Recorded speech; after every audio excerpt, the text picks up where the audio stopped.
እሺ ሕልናና ንሰብስብ በስመ አብ ወወልድ ወመንፈስ ቅዱስ አሐዱ አምላክ አሜን። ስድራ እግዚአብሔር ከመይ ቀኒኹም ከመይ አምሲኹም አሜን። ስሙት ልዑልን ሓያልን እግዚአብሔር አምላክና በአና በቶም ዘይንረብሕ ባሮቱ ዝፈረንስ መስገነን ይኹን። አቁራሪተ መዓት ሰአሊተ ምህረት ድንግል ወላዲተ አምላክ ኪዳነ ምህረት እግዚአብሔር ከም ዝኸበራ መጠን ዝኸበረትን ዝተመስገነትን ትኹን። ናይ ኩሎም ቅዱሳን በረኸት እግዚአብሔር አምላክ ይዓድለና። ክርስቶስ ተንሥአ እሙታን አሰሮ ለሰይጣን ሰላም ኮነ አሜን። ብምሕረቱ ፍስሓን ሰላምን ደስታን ሓጎስን ዝገበረልና እግዚአብሔር አምላክና ንዘለዓለም ዓለም ክብርን ምስጋናን ንዑ ይኹን። ካብ ዝቐፂልና ከም ፈቃዱ እምበር ናይ ቅዱሳን ዝኽሪ ክንገብር ኢና። ሕጂ ምናልባት ወርሓዊ በዓሉ ናይ ሊቀ መላእክት ቅዱስ ሚካኤል ስለ ዝኾነ ዋላ ከም መዝሙር ሓንቲ ንግበር እሞ ብድሕሪ ሽዑ ናይቶም ናይ ዕለቱ ቅዱሳን ከነልዕሎም ኢና ማለት እዩ። ናይ ቅዱስ ሚካኤል መዝሙር ምረጡ كنتفينا ناي قدس ميكائيل حتى المزمور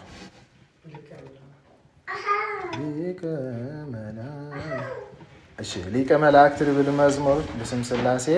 امينان حبيرنان نزمر ليك ملاك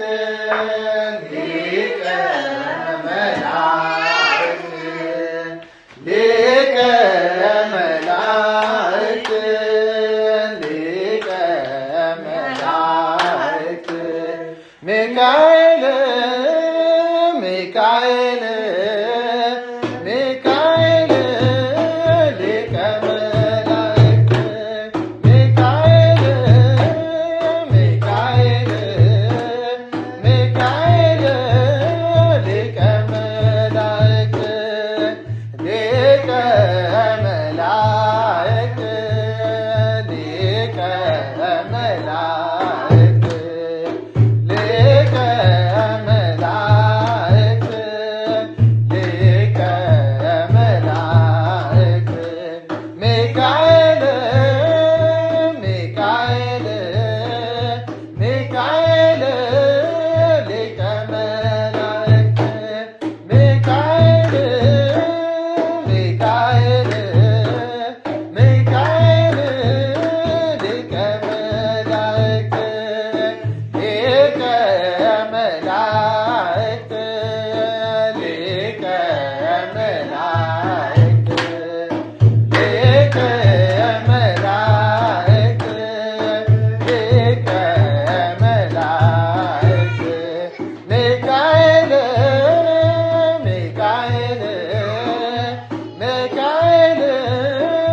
ስለ መዝሙሩ እግዚአብሔር ይክበር ይመስገን።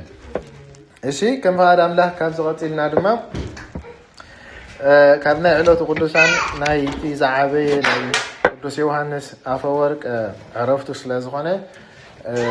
ይሕፅር አቢልና ካብ ቅዱስ ዮሃንስ አፈወርቅ እንመሃሮ ብዙሕ ነገራት ስለ ዘሎ ካብ ታሪኹ ንዝኽሩ ዝኣክል ክንወስድ ኢና ማለት እዩ። ዝክንገብር እግዚአብሔር ብፀጉ ይደግፈና። ዮሃንስ አፈወርቅ ቅዱስ ክበሃል እንከሎ ካብቶም ናይ ሊቃውንቲ ናይ ቤተ ክርስቲያንና ሕጂ ቅድስናን ሊቅነትን ዘለዎም ማለት እዩ።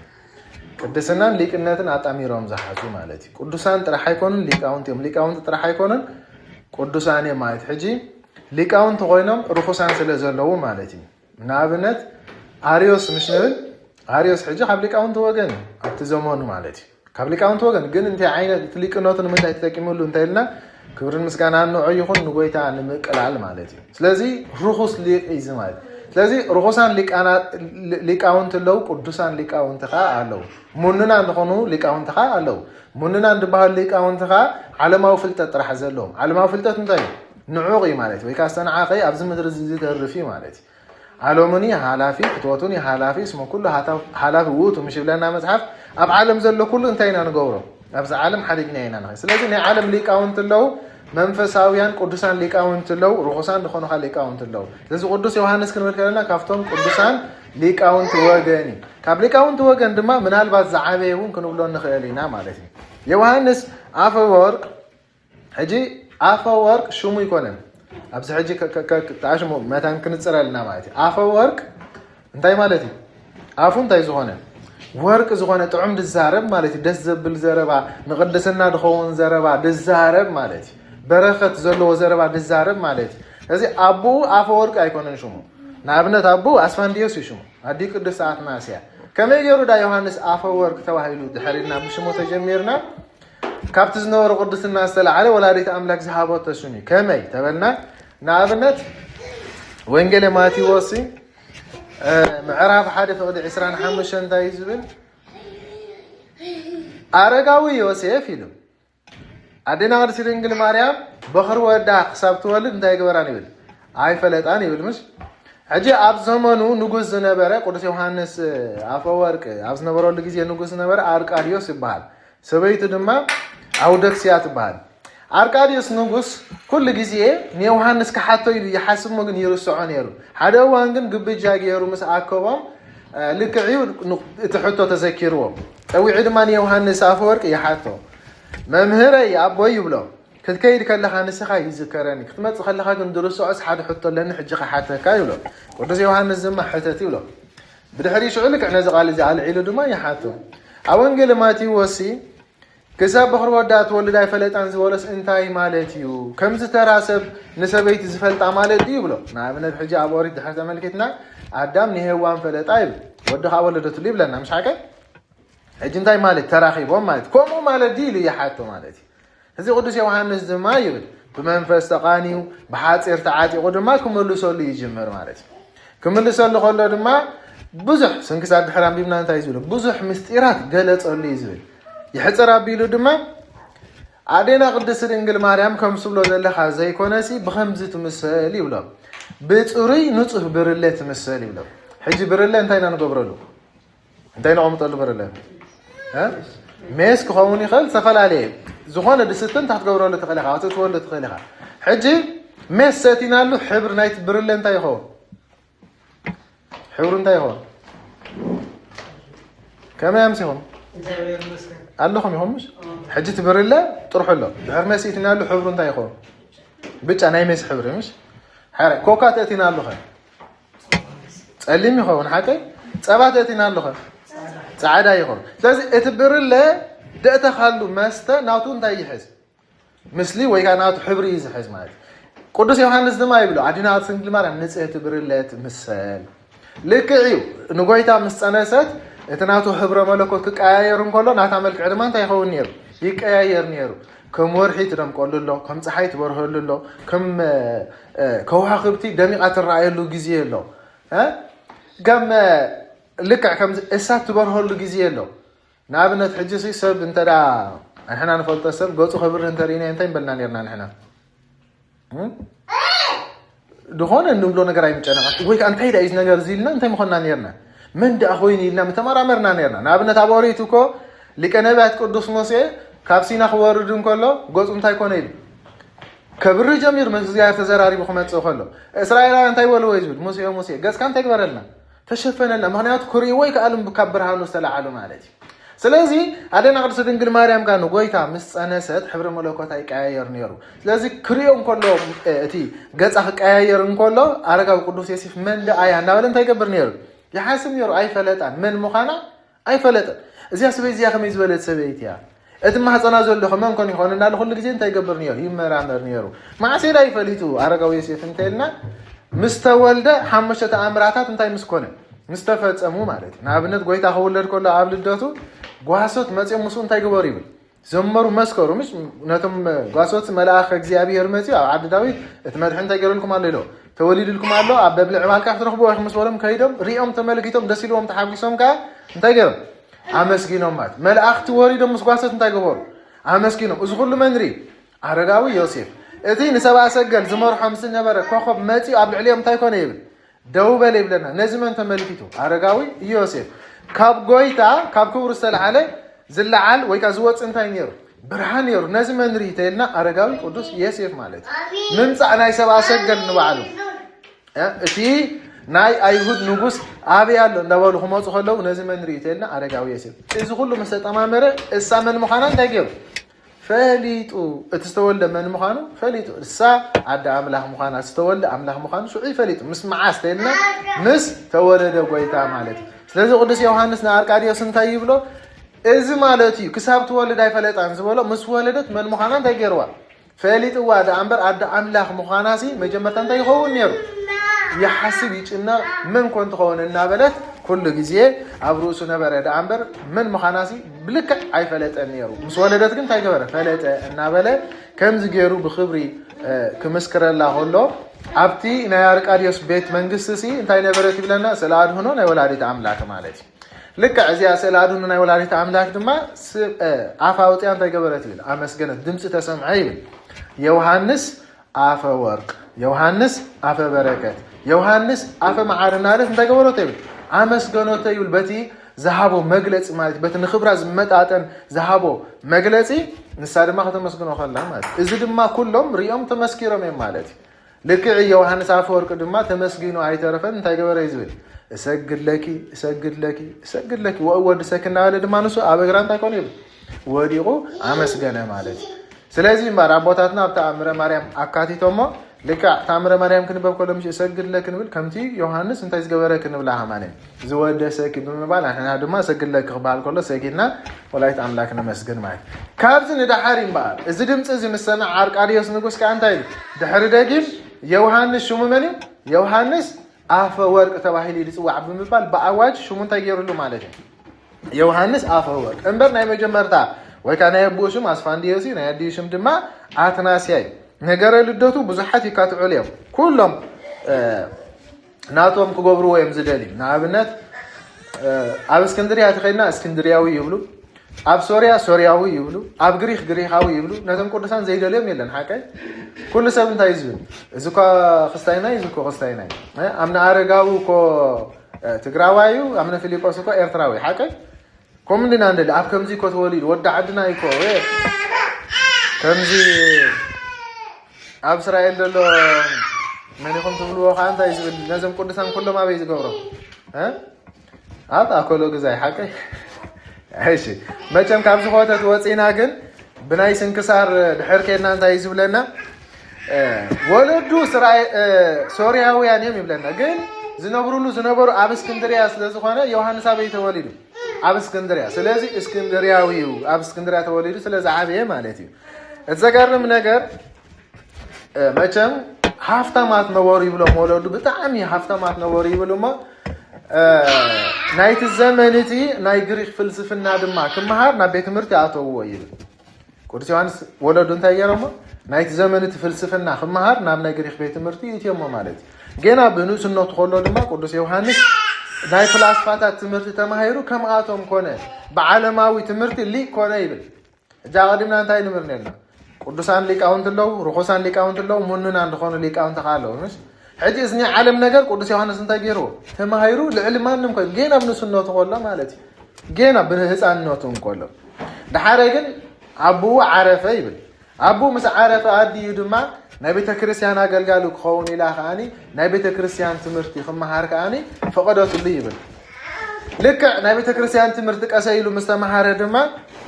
نساول للدحر سبايان تيكون تقول عرفتي لكن أزيم حفظة ما سلزنا بورز قادة فل بزح نبرة جنزب نبرة ما وده 10 شدش عامة كنوسيب لنا وده 10 شدش عامة حج حسابه ومنت ولود زقارة فل حفتي حنت كيت رفيد بال مسح حسن كثار كنا بقولنا حنت كيت رفيد نوع ندايان نتشجروا ندخاتات هيبو نسو نبي كدايبل نبقدام كدايبل مالك مخنياتو عالمك بسوقو تايزل مسح كدسنا سبك أب عالم بسوقه ربيحه نفسه انت تفا انتاي واقع له نقول سانزي مريح كوينو مي نقدامات كخودو مالتي عالم قريفهم كخودو زي قال زي ناي قوي توقال اب سبسي اب عالم ربيحه كن كان سوقه نفسه انت تفا واقع يبلون كم زبولا يوحنس دما كداي ناب كدا مصايو من نبر يبلنا قدوس باسليو زكيساريا اجاسبو من مخان كان غركا مزمن كم تخيل نجارني بالمعنى. سلاسي قدوس يوحنس عارك قدوس باسليس تهلنا ቅዱስኑ ማዕረኽ እንደ ዓበኹን ዝኾነ ሩዲ እዩ ማለት ልክ ያብ ገዳማት እዮም ድማ ብናይ ገዳማዊ ህይወት ብፍጹም ቅድስና እና አገልግሉ በትገዳማዊ ህይወት እና አገልግሉ ክነብሩ እንከለው አብ ናቶም በዓተሲ አብ ጎኖም ይብል ሓደ ሲሲኮስ ዝተባሃለ ገዳማዊ ነበረ ይብል እዚ ሲሲኮስ ተባሃለ ገዳማዊ እንታይ ጸጋ ነይርዎ ይብል ናይ ራእይታት ጸጋ ነይርዎ እግዚአብሔር አምላክ ዝተፈላለዩ ራእይ የርእዮ ነበረ ይብል ልክ ሓደ ምሸት ድማ እንታይ ተመልከተ ይብል ካብ ሐዋርያት ወገን ቅዱስ ጴጥሮስን ቅዱስ ዮሐንስን ማለት እዩ ናበይ ሞጽ ይብል ናበይ ዮሐንስ አፈወርቅ ሞጽ ይብል ልክ መጽም ድማ ተገለጹሉ ኦ አገልጋል ጎይታ ዝኾንካ ዮሐንስ ይብሎ መጀመርታ ቅዱስ ጴጥሮስ እንታይ ይብሎ አነስ ተዋሃበኒ ይሉ አብነት ሐዋርያ ቅዱስ ጴጥሮስ እንታይ ተዋሂቡ ካብ ጎይታ ተዋሃበ ስልጣን መፍትሕ መራሁት ምሽ ተውቦ መራሁት ለአቡነ ጴጥሮስ ወድንግልና ለዮሐንስ ወመልእክት ለአቡነ ጳውሎስ እስመ ውእቱ ብርሃነ ለቤተ ክርስቲያን ይብል ስለዚህ ተውቦ መራሁት ለማን ቅዱስ ጴጥሮስ ማለት መፍትሕ መንግስተ ሰማያት ሰዋበ ቅዱስ ጴጥሮስ ስለዚህ ቅዱስ ጴጥሮስ ድማ አነ ሰዋሃበኒ መፍትሕ ናይ መንግስተ ሰማያት ስለዚህ እዚኣ መፍትሕ እዚኣ ንዓኻ እህበካ ኣለኹ በሎ ይብል እታ መፍትሕ እዚኣ እንታይ ትገብር ጎይታ ከም ዝበሎ ኣብ ምድሪ ዝኣስርከ ኣብ ሰማይ እንታይ ይኸውን ኢልዎ ይእሰር ኣብ ምድሪ ዝፈትሕካ ኣብ ሰማይ ዝተፈትሐ ይኸውን ከም ዝበሎ ቅዱስ ዮሐንስ ሐዋርያ ድማ ቀሪቡኻ አነ ሰዋሃበኒ ድማ ወንጌል እዩ መጀመርታ ቃል ነበረ ኢለ ተሰበኩ ኣነ እንካዝ መጽሓፍ እዚ ንዓኻይ ብምባል ድማ ወንጌሉ እንታይ ገበሮ ይብል ሃቦ እዚ ነገር ዝመንሪዩ ኣብ ጎረቤቱ ዝነበረ እዚ ሲስኮስ ተባሃለ ቅዱስ አቦ ማለት ዮሐንስ አፈወር ከመይ ዝበለ ጻድቅ ከም ዝኸውን ድማ አስተውዓለ ዘከረ ይብል ማለት ልክ ድሕሪ ዚኦም ቅዱሳን ሐዋርያት ካብ ምስተሰወሩ ድማ መልአክ እግዚአብሔር ተገለጸሉ ይብል መጀመርታ ብክብር ተገለጸሉ ይብል እዚ መልአክ መን ነይሩ ድሕሪልና ቅዱስ ሚካኤል ነበረ ይብል ግን ብክብር ክሪኦ ስለዘይከኣል ከሙት ኮይኑ ዮሐንስ እንታይ ኮነ ይብል ወደቀ ይብል ማለት ድሓር ኣተስዩ ድማ ከም ዓቕሙ ኮይኑ ተገለጸሉ ይብል ከምዚ ድማ በለ ይብል ኦ ሓድሽ ዳንኤል ይብሎ ኦ እንታይ ሓድሽ ዳንኤል ማለት እንታይ ማለት እንተልና ነቢ ዳንኤል ክንዝክሮ ከለና ታሪኹ ደፋሪ ነይሩ ነቢ ዳንኤል እቲ መንፈሳዊ ድፍረት ነይሩ ንኣብነት ኣብ ስደት ምሽ ነይሩ ነቢ ዳንኤል ኣብ ባቢሎን ከለዉ እስራኤላውያን ግን ናይ አሕዛብ ነገስታት ከይፈረሐ ናቡከደነፆር ከይፈረሐ እንታይ ገብሮ ነይሩ ተሓቁ ይግስጾ ነይሩ ማለት እግዚአብሔር እንስሳ ክገብረካ እዩ ብዘይ ፍርሒ ናብ ጸሎት ከይትገብር እንተዘይ ኮይኑ ናብ ናይ ጉድጓድ ኣናብስ ክድርበይ ከም ዝበልዎ ፈሪሕ እዩ ኣይፈረሐን ማለት ስለዚ ብጣዕሚ ደፋር ነቢ ስለ ዝኾነ ዮሐንስ ድማ ዮሐንስ አፈወርቅ ከምኡ ክኸውን ከም ዝኾነ ከመልክቶ ኦ ሓድሽ ዳንኤል እናበለ ድማ በተኻላይካ ነቢ ዳንኤል ኣዝዩ ብዙሕ ምስጢራት ዝተገለጸሉ ነቢ ስለ ዝነበረ ቅዱስ ዮሐንስ እውን ብዙሕ ምስጢራት ክግለጸሉ ምዃኑ ንኽነግሮ ኦ ሓድሽ ዳንኤል ይብሎ ጽባሕ ኢልዎ ጽባሕ ንጎሲ ሊቃነ ጳጳሳት መጽዮም ክሾሙኻዮም ኣብቲ ሽዑ ግዜ ሲ ዲያቆን ነበረ ይብለና ቅዱስ ዮሐንስ ዲያቆን እንኩንሱ ግን ኣብ ግዜ ድቁኑ ሓዲስን ብሉይን ተማሂሩ ወደ ይብል ሓዲስን ብሉይን ገና ዲያቆን እንከሎ ማለት ስለዚ ቅዱስ ሚካኤል ካ መጽዮም ታክገብሩ ካብሎ ክህነት ክሾሙኻ እምቢ ከይትብሎም እዚ ካብ መን ኢልዎ ካብ እግዚአብሔር እዩ ምክንያቱ ቅዱሳን እንታይ እዮም ዝብሉ ክሽየሙ ከለዉ ኩሉ ግዜ ኣነ ዓቕሚ የብለይ ናይ ግባኣንን ኢሎም ካብ ሽመት እዮም ዝሃድሙ ማለት ግን እዚ መታን ከይገብር ፍቃድ ኣምላኽ ከም ዝኾነ ክነግሮ እምቢ ከይትብሎም እዚ ካብ መን ኢልዎ ካብ እግዚአብሔር ኢልዎ ከምቲ ዝበሎ ድማ ሊቃነ ጳጳሳት መጽዮም ድማ ንጽባሓይቱ ክህነት ሾምዎ ይብል ማለት እዩ ከምቲ ተኣዘዞ ሓራ ኢሉ ተቐበለ ድሓር ልክ ሓደ እዋን ናይ ቆስጥንጥንያ ሊቀ ጳጳሳት ኣዕረፈ ይብል መሰዕረፈ ድማ ቅዱስ ንጉስ አርቃሪዮስ ንቅዱስ ዮሐንስ የምጽኦ ማለት ልክዕ ክወዝዎ ከለዉ ኣማን እንታይ ዝብል ናብ ሓደ ቦታ ክትባረኸልና ኢሎም ግን ናብ ቆስጥንጥንያ ኣምጽኦም ብሓይሊ እንታይ ገበርዎ ይብል ሊቀ ጳጳሳት ገይሮም ሾምዎ ይብል ማለት ናበይ ከም ዝወስድዎ ከይፈለጠ ክትባረኸልና ኢሎም ወሲዶም ግን እንታይ ገይሮም ሊቀ ጳጳሳት ገይሮም ማለት ልክዕ ብሊቀ ጵጵስና ኣብ ዝመርሐሉ ዝነበረ ህይወቱ ብጣዕሚ ዘደንቕ ነገር እዩ ማለት እዩ ይሕፅር ኣቢልና ሓደ ክልተ ነገራት ድሕሪና ማዕረኽ እንደይ ሓያል ከም ዝነበረ ቅዱስ ዮሐንስ ንሰብ ወይ ከዓ ገጽ ሰብሪ እንታይ ዘይገብር እዩ ዘየዳሊ ልክዕ ከም ሽሙ ማለት እዩ ሽም ይመርሕ ጥዋፍ እንታይ ይገብር ኢና ንብል የብርህ ምሽ ዮሐንስ መጥምቀ መለኮት ንዝክሮ በረኸቱ ኣይፈለየና ንሄሮዶስ ታይገበሮ ይብሉ ገሰጽ ኸይፈረሐምሽ ሰይተሓውኻቱ ትፍቀደካን ነቢ ኤልያስ ንዝክሮ እንዲና እሱ እውን ልክዕ ከምኡ ማለት እዩ ነቲኦም ጣዖት ዘምለኹ ነገሳት እንታይ በሎም እዩ ዝብል ንኣክዓብን ንሰበይቱ ኤልዛቤል ማለት እዩ በቃ እግዚአብሔር አምላክ ወይ ንዑመኑ ወይ ድማኒ ንጣዖት አምልኹ እንደዘይኮይኑ ግን ከምዚ ክገብረኩም ከም ዝገብር ብድፍረት እንተክገብሮም ከሎ ክግስፆም ከሎ ንርኢ ማለት ቅዱስ ዮሐንስ ድማ ልክዕ ናይ እዚኦም ዝለበሰ እዩ ነይሩ ቅዱስ ዮሐንስ አፈወርቅ ማለት እዩ መዓዝ ተረጋጊፁ እንተኢልና ድማ ልክዕ ሓደ እዋን ሰይጣ አርቃዲዮስ ንጉስ ኣውደክስያ ስስዕቲ ነበረት ይብል ፈታዊት እንታይ መፍቀሪ ንዋይ ዝብላ መፍቀሪ ንዋይ ማለት ፈታዊ እንታይ ማለት እዩ ፈታዊ ገንዘብ ማለት እዩ ናይ ሓንቲ ድኻ መበለት ሰበይቲ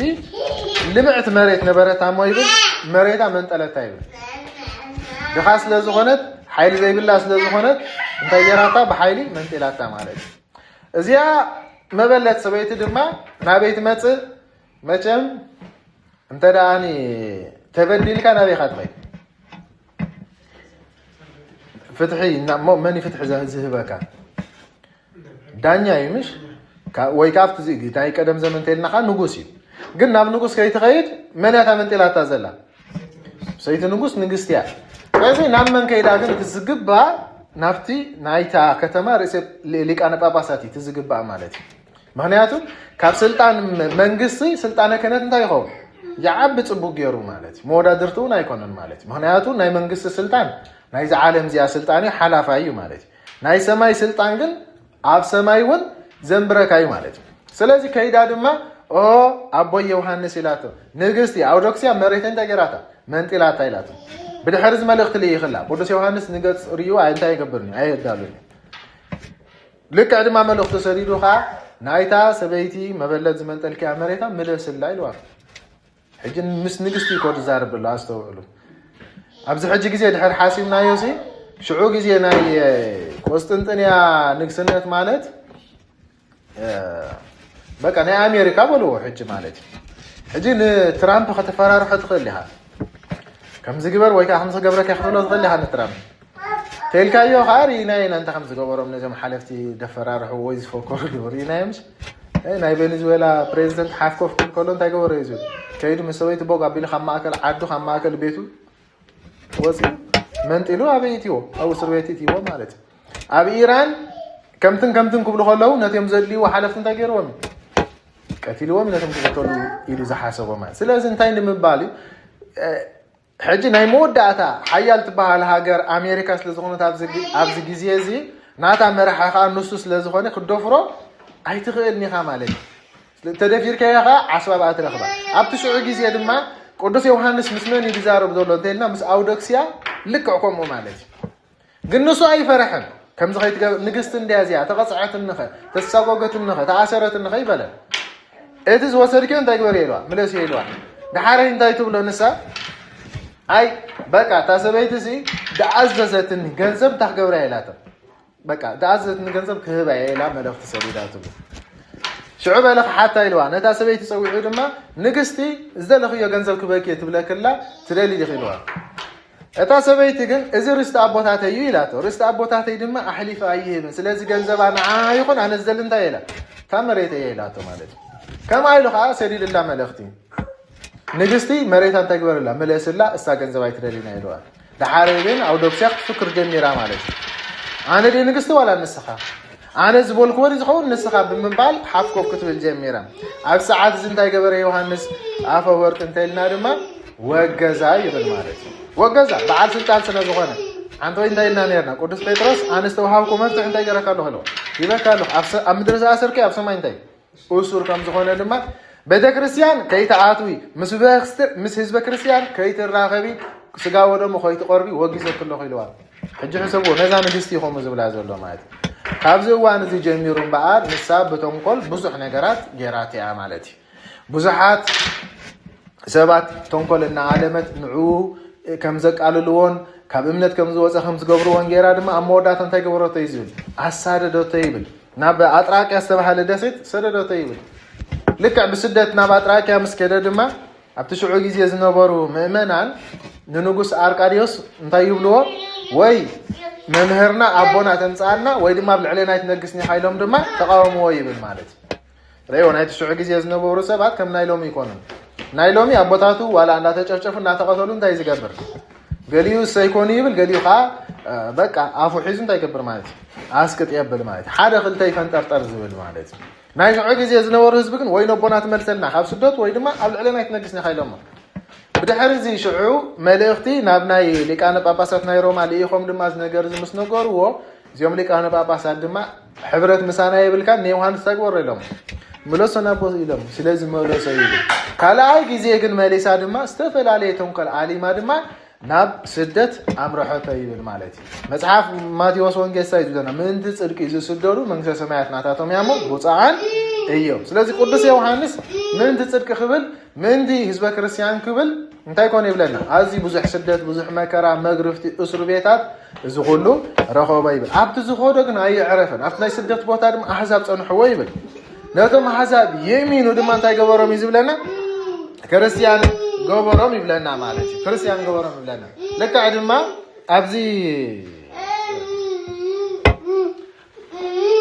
ኣብዚ ዕለት እዚ ናብነት ኣብ 3 ዓመቱ ገና እቲ ህዝበ ክርስቲያን ከይ ጸጎቦ ከሎ ምክንያቱ ቅዱስ ዮሐንስ መቸም ድጽገባቦ ይኮነን ክምህር ከስተምህር እንከሎ እቲ ዘደነቕ ነገሩ ሃማነይ ለካ ከም ጎይታስ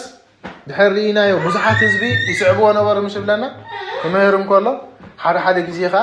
ንውሕዳት ሰባት ክምህር ከሎ ኸሪና ኢና ጎይታ ሓቀይ ነታ ሓንቲ ሰበይቲ ጥራሕ ንሳምራዊ ሰበይቲ ክምህራ ከሎ ንኒቆዲሞስ ንበይኑ ክምህሮ ከሎ ንርምሽ ሕጂ ጎይታ ንብዙሓት ሰባት ይምህሪ ውሕዳት ሰባት ይልውን እንታይ ይገብርኒ ኣይንዕኒ ዋላ ሓደ ሰብ ይኹን እንታይ ይገብር ቅዱስ ዮሐንስ ምን ልክዕኹም እዩ ነይሩ ሽሕ ሰባት ዓዊሉ ይምህሮም ሓደ ሰብ ስቂሉ ዓዊሉ እንታይ ይገብሮ ማለት ይምህሮ ማለት ስለዚህ ከምዚ ዓይነት ክቡር ኣቦ እዩ ነይሩ ቅዱስ ዮሐንስ ማለት ስለዚህ ህዝቢ ከይፀገቦ ከሎ ኣብ 3 ዓመቱ ድማ በዚ ዕለት እዚ ኣዕረፈ እዩ ዝብለና ማለት እዩ ግብፃውያን ምናልባት ኣብ ሕዳር ዕሪፍ እዮም ዝብሉ ብናትና ስንክሳር ተኸይድና ግን ሎሚ ኣዕረፈ ይብለና ማለት ማሕረኽ እንደይ ክቡር ከም ዝነበረ ዝገልጽ ታሪኹ ድማ ሓደ ስደንቕ ታሪኽ ኣሎ እዛ ነገረኩም ክንወዲ ኢና ሓደ ካብ ደቂ መዛሙርቲ ናይ ቅዱስ ዮሐንስ ብኽብሩ ልክዕ ብቕዓት ምስ በፅሐ ወላዲት ኣምላኽ ነጢቓ ናብ ገነት ወሰደቶ ይብል ንመን ወሲዳቶ ዝብለኩም ዘለኹም ናይ ንቅዱስ ዮሐንስ ወዲ መዝሙሩ ካብ ናቱ ተማሃሮ ዝነበሩስ በቂዑሲ ንገነት ግን ዮሐንስ ምስ ዓረፈ ማለት እዩ ድሕሪ ብዙሕ ዓመታት ሓደ ካብቶም ደቂ መዛሙርቱ በቂዑ ወላዲት ኣምላኽ ድማ ገነት ክበፅሕ ወሲዳቶ ኣብኡ ድማ ብዙሓት ቅዱሳን ርእዩ በፂሑ ባሪኾሞ ድሓር ግን ክወፅእ እንከሎ ሓዘነ ይብል ስለምንታይ ሓዚኑ ተልናኻ ንመምህሩ ንቅዱስ ዮሐንስ ኣብ ገነት እንታይ ገበሮም ኣይረኸቦን ስለዚ ሕጂ ምስ ራእየቶ ፍቁረይ ትብሎ ድንግል ማርያም ማለት እዩ ንገነት እኮ ክትኣቱ ኣሸጋሪ እንተዳ ኣትዩ ከኣሰብ ኣብ ገነት እንታይ ይከውን ኣይሓዝን ስለምንታይ ዳ ሓዚንካ ኢላቶ መቸም ገነት ናይ ሓዘን ቦታ ዲ ኣይኮነን ናይ ደስታ ናይ ሓጎስ ቦታ ዳ እምበር ናይ ሓዘን ቦታ ኣይኮነ ስለዚ ንሱ ድማ ይብላ ኣነስ ሓዚነ ደይኮንኩ ደስ ኢልን ተሓጒሰ ግን ብሓደ ነገር ቆርብተይ ሕዚን ንሱ ድማ መምህረይ ዮሐንስ ኣይረኣኽዎን በላ ይብል ማለት እዩ ሕጂ ወላዲት ኣምላክ ዝነገረቶ ነገር ግን ዘደንቕ ነገር እንታይ ወለተ እዩ ዝብለና ንዮሐንስ ኣፈወርቅ ኣብ ዓለም እናነበረ እናበልዐ እናሰተየ ብንስሓ ሓጢኣት ገይሩ እንዳተናስሐ ዝነብር ሰብ ክሪኦ ኣይክእልን እዩ ኣስተውዒልና ኣለና ክብሩ ሕጂ ንዮሐንስ ግደፎሞ ንእግዚኣብሔር ንግደፎ ንዮሐንስ ኣፈወርቅ ኻማነይሲ እንዳበልዓካ እናሰተኻ ድሕር ትነብር ተኾንካ ብንስሓ እንዳወደካ እንዳተሰእካ ትነብር ተኾንካ ዓቕሚ የብልካ እንታይ ክትገብሮ ንኽትሪኦ ማለት ግን ኢላቶ ንምስክር መታን ክትከውን መታን ኣብ መሬት ንዘሎ ክትምስክር ተመልከት በሎተ ይብል እሞ ኣብ ፅርሐ ኣርያም ምስ 24 ካህናተ ሰማይ ኮፍ ኢሉ ብብርሃን ተመልዩ ንእግዚኣብሔር ኣምላክ ከመስግን ከሎ እንታይ ገበረ ይብል ረአየ ይብል ማለት በዚ ድማ ደስ ኢልዎ ተሓጒሱ ወሪዱ ምስክር ድማ ኾነ ይብለና ስለዚ ናይ ቅዱስ ዮሐንስ ኣፈወርቅ ክብሩ ማዕረኽ እንደዚ እዩ ማለት እዩ ልክዕ ከም ቅዱስ ዳዊት ማለት እዩ ሰፈሩ ኣበይ እንተልና ኣብ ቅድሚ እግዚኣብሔር ማለት እዩ ከምዚ ተራ ሰባት እንታይ ክገብርዎ ኣይክእሉን እዮም ክሪእዎ ክበፅሕዎ ኣይክእሉን እዮም ማለት ስለዚ ማዕረኽ እንደዚ ክቡር ዝኾነ በዓል ስልጣን ቅዱስ ዮሐንስ ኣፈወርቅ እዩ ምናልባት ማዕረኽ እንደይ ክቡርን ምዃኑ ናይ መወዳእታ ሓንቲ ድሕር ጌርና አርቃዲዮስ ንጉሲ ይወልድ ሞ ይሞትዎ ነይሮም ይወልድ ሞ ይሞትዎ ድሓር ክሓትት እንከሎ እንታይ ይብልዎ ምናልባት ምስ ወለድካሲ ሓደ ንፉዕ ብሩኽ ጻድቕ ዝኾነ ካህን እንተዳ ኣጥሚቕልካ ከም ዝወለድካይ ማይሞቱ ኻንም ኢሎሞ ሕጂ ብዘመኑ ኻመን ዘሎ ቅዱስ ዮሃንስ እዩ ዘሎ ኣይ ብዕቤት ተመፂና ብክብሪ ተመፂና ዳ ካብ ዮሃንስ ዝዓቢ ካህን መን ኣሎ ብምባል ንዑ ይፅውዖ ጓል ምስ ወለደ ይፅውዖ ጌና ድማ ቅድሚኡ ስለ ብዙሓት ዝሞትዎ ዝነበሩ ፈሪሁ ጌና ኣብ 10 መዓልታ መታን ከይትመውት ንኸጥምቐሉ ፀዊዕዎ ማለት እዩ ቅዱስ ዮሃንስ ክመፅእ እንከሎ ናይ ታዋኽ ስለ ዝነበረ ደመና ተፃዒኑ ብምንታይ መፅእ ነበረ ይብል ብሰማየ ሰማየ ኣብቲ እዋን እቲ ኸዓኒ ካብ እግዚአብሔር ዝተላእከ መልአክ ድማ ነታ ህፃን ካብ ስጋን ነፍሳን ክፈላል ከዓ መልአክ ከሞት ማለት እዩ ይራኸቡ ሰላምታ ተለዋዊጦም ድማ ክሓቲ ኮሎ ናበይ ኢኻ ተበሎ ናብ ቤት መንግስቲ አርቃዲዮስ እንታይ ክትገብር ነታ ህፃን ክወስዳ እግዚአብሔር ኣዚዙ ይብሎ ማለት እዩ ቅዱስ ዮሃንስ ድማ ኣይ ታ ህፃን ዳን እንታይ ክገብራ ይብሎ ከጥምቓ እንዴ ይብሎ ኣይ ኣነ የቅዲመታ ኣዚዘ ይብል ብድሕሪኡ ድማ ናይ መን ስልጣን ኣለዎ ቅዱስ ዮሃንስ ኢልና ናይ ቅዱስ ጴጥሮስ ናይ ቅዱስ ጳውሎስ በሊልዎ ብቃል ናይ ቅዱስ ጴጥሮስን ቅዱስ ጳውሎስን ኣነ ከይትመኮ ኣይትወስዳን ኢኻ ወጊዘካ ልኽደው በልበሎ ይብል ማለት እዩ እቲ መልአክ ድማ ፍታ ዝነበራ ቆይሙ ደው በለ ይብል ቅዱስ ዮሃንስ ከይዱ ከዓ ነታ ህፃን ኣጥመቓ ደስታ ሓጎስ ኣብ ቤት አርቃዲዮስ ኮይኑ ድማ ረሲዕዎ መንገዱ ብኻልእ እንታይ ገበረ ይብል ተመልሰ ይብል ሕጂ ሕሰብዎ ክትመውዝ ሓሰበት ቆልዓ ብናቱ ናይ እግዚአብሔር ጥበብ ግን ብመን ምኽንያት ብዮሃንስ ምኽንያት ዕድመ ወሲኻ ማለት እዩ መልአከ እግዚአብሔር ግን ኣብታ ዘቆመ ቦታ እንታይ ኮይኑ ደው ኢሉ ማለት እዩ ምክንያቱ ኣብ ምድሪ ዝኣሰርካዮ እንታይ ዝኾኑ እሱሪ ኣብ ሰማይ ኣብ ምድሪ ዝፈትሐካይኻ እንታይ ዝኾኑ ኢሎ ፍቱሕ እዩ ሕጂ ሃራይ ቅዱስ ጳውሎስ እንታይ ኢሉ ኣሎ ኣብ ቆሮንቶስ መልእኽቱ መላእኽቲ ከም እንፈርዶ ኣይትፈልጡን ኢኹም ይብል ንመላእኽቲ እንታይ ከም እንገብር ከም እንፈርድ እዚ ማለት እንታይ ማለት እዩ ድሕሪልና ሰባት ንመላእኽቲ ክፈርድዎም ይኽእሉ እዮም ማለት ዘይኮነ ተራ ንኣብነት ሓደ ካህን ተኮይኑ ሕጂ ካህን እቲ ስልጣንቲ ናይ ምን ስልጣን ናይ እግዚአብሔር ስልጣን ይምሽ ሕጂ ንኣብነት ቅዱሳን መላእኽቲ ስጋወ ደሙ ናይ ጎይታ እንታይ ገብርዎን ኣይሕዝዎን እዮም ፈፂሞም ማለት ካህናት ግን እንታይ ገብሩ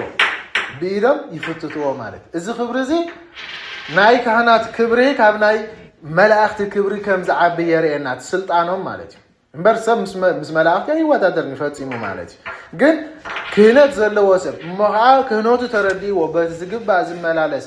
ማዕረኽ እንደይ ክቡር ከም ዝኾነ ዝፈልጥ እንተላ ኮይኑ ነቲ ክብሩ ከዓ ሓሊ ዝኸይድ ተኮይኑ ከዓ ስልጣኑ ካብ ናይ መላእኽቲ እንታይ ክኾን ይኽእል ክዓቢ ይኽእል ማለት እዩ ስለዚ ቅዱስ ዮሃንስ ድማ ረሲዕዎ ብኻልእ መንገዲ ተመሊሱ ድሓር ልክዕ እዛ ህፃን 10 ዓመት ምስ ገበረት ይብል በዓለ ልደታ ከኽብሩላ ደለ ይብል በዓል ልደታ ከኽብሩላ ከለዉ ድማ ሕጂ ምናልባት በዓል ልደት ክርስቲያን ኣይኽብርን እዩ ናይ ኣሕዛብ ልማድ እዩ እዚ ብዙሕ ግዜ ስለተዛረብናሉ ኣብኡ ሕጂ ትንተና ይኣቱን እዩ ከኽብሩላ ከለዉ ግን እንታይ ይበሉ ይብል ኣይ ክጥመቕ ከላኮ ዮሃንስ ይጥሚቕዋ ስለዚ ኣብዚ በዓለ ልደታ ድማ ዮሃንስ ክመፅእ ይግብኦ እሞ ኢሎም ዓደምዎ ይብል ድሓር ግን ናብኡ ክመፅእ እንከሎ እንደገና ቤን መፀ ይብል በታ ቅድሚ 10 ዓመት ዝሓለፋ ደመና በኣ ተፃዒኑ ክሓልፍ ከሎ ነቲ መልኣኽ ረኸቦ ይብል ማለት እዩ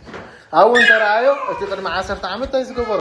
ደው ዘበሎ ማለት እዩ እንተሓተቶ ቅድሚ 10 ዓመት ደው ደበልካ ንኮ ንስኻ ኢኻ በሎ ይብል እሞ ኣይ ኢሉ ድማ ኣብ ሽዑ